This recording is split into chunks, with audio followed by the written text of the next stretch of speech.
বাংলাদেশের নেতাকে তো মানে না সহজে অনুসারীরা। প্রতি মুহূর্তেই তারা যে নেতার চেয়ে বড় এটা প্রমাণ দেওয়ার জন্য মুখিয়ে থাকে। সেই কারণেই এই ধরনের একটা অনুষ্ঠানের এই পরিণতি হলো। এখানে যারা বিদেশি বসা ছিল, আমি মনে মনে চিন্তা করছিলাম যে ইংরেজিতেই ভাষণ দেব, বিদেশিরা দেখুক 16 বছর আমরা কিভাবে কাটিয়েছি, কিন্তু তারা তো চলেই গিয়েছে।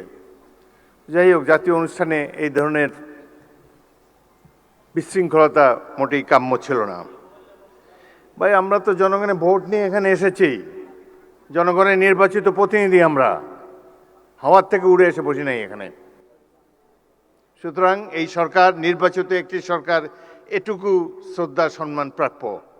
ভুল তো আমরা করি, আরো হয়তো সামনে আরো ভুল করব, সেই ভুল করলে তার জন্য মাসুলও দেব, কিন্তু সবাই মিলে ভুল সংশোধন করতে চাই। সকালের অনুষ্ঠানটা একটা চমৎকার একটা অনুষ্ঠান ছিল। প্রফেসর ইউনূস নিচে বসেছিলেন, তাকে মাননীয় প্রধানমন্ত্রী ডেকে এনে সম্মান দেখিয়ে তার পাশে বসিয়েছেন, স্টেজে উঠিয়েছেন। এটাই তো আমরা কামনা করি।